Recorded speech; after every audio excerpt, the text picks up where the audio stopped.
Hey, welcome, Dr. Fradkin. Hi, thanks for having me. Thanks so much for taking the time to talk to us about, some of the kind of challenges that we're facing in healthcare. I'm really interested in understanding how a physician thinks about it, what you kind of struggle with kind of day to day. So just to get us started, just, describe your role. What does a kind of typical day look like for you and that kind of thing? Definitely. So, primarily I'm a general pediatrician working outpatient practice with a Swedish medical group. So during the week, I'm usually in clinic for most days, and then in my off time, I work with the Providence Digital Innovation Group. I'm working on projects, piloting hopefully new and innovative tools. When not doing that stuff, raising a crazy 2.5-year-old girl and trying to be a starving artist, musician. That's awesome. Yeah, I tell people I'm such a successful musician that I'm a doctor now.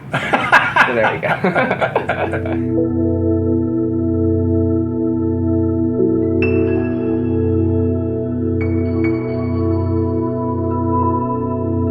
In the last 5 to 10 years, especially in pediatrics, what we've seen is basically a change in what the family's village is. So we always say that a child is it's raised by a village. I try to remind all the parents. So it's difficult to take it all on yourself, and it's nice to have a community that's been there before, that's seen certain either behaviors or disease processes, knows how to handle that sort of things.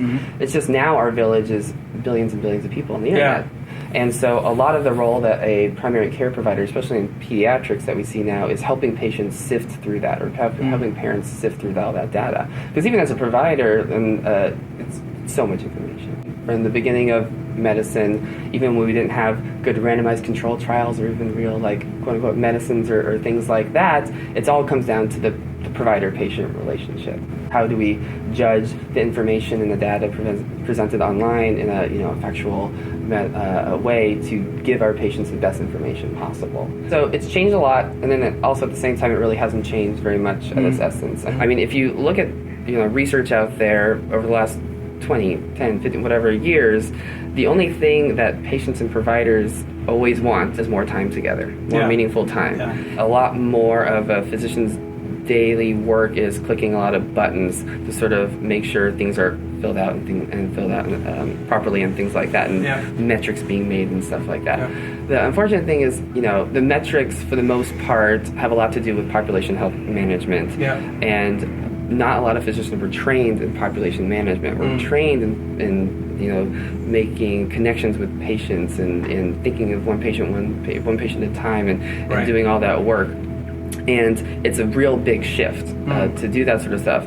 I personally don't like the term physician burnout. The signs and symptoms of what we call physician burnout, to me as a physician, it mimics a lot more like PTSD, unfortunately. Meaning that the provider is willing to work as hard as possible to do whatever they can to make sure the patient is getting as well as possible and providing the care that they want. It's the health system around them, around the provider, that causes these difficulties and these difficulties and these extra hurdles and barriers for that relationship. And because of that, you have basically a health system working on the physician to make it more difficult to provide for a good patient-provider relationship. I feel like the word physician burnout puts a lot of the onus and blame on the physician, where we didn't really have this much of an issue with the physician burnout until we had larger sort of health systems trying to interfere with the patient-provider relationship. Clinicians are not in the business of providing customer service. They're in the business of providing professional services. That is a very, very different thing.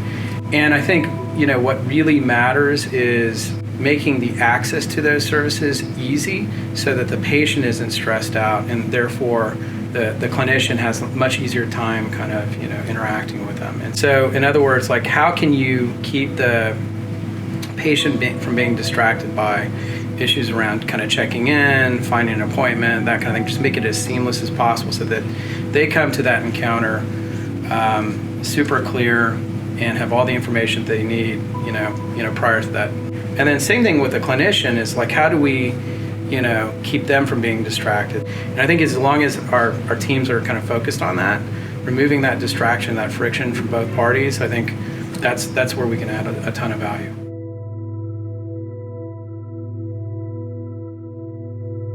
technology allows us to do a lot more in terms of like data mining and really figuring out like with your patient demographics and with what you're doing in the clinic, are you helping a larger patient population, which is a very rewarding feeling when you're doing a good job as a provider. Right. And in our heads as providers, we know what we're doing. We know how much work we're putting into this. Yeah. And if we're constantly being measured by these metrics that are important, but not necessarily the full picture of what a provider does, yeah. it can be demoralizing. And so, as long as technology, digital health helps the provider, educate themselves and provide better tools for population management, they'll be a lot more willing to do it rather than having digital tools that prevent that.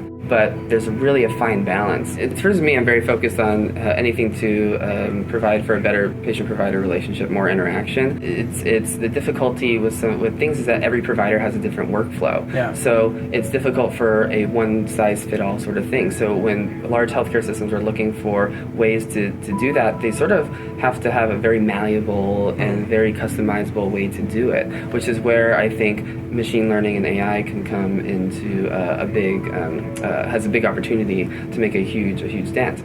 Machine learning and AI, not in the sense of that we can have providers see more patients faster and get more in and out of the door and things like that, but AI in that it takes away a lot of that other work that was not necessarily part of the whole process before. So take away the friction of you putting data into the system and then also making it more seamless for the system to give you data about the patient you're about to meet with, or exactly. It's all about building an ecosystem. You have to sort of think of the big picture. There's no reason why, as a provider now in 2018, that a patient can't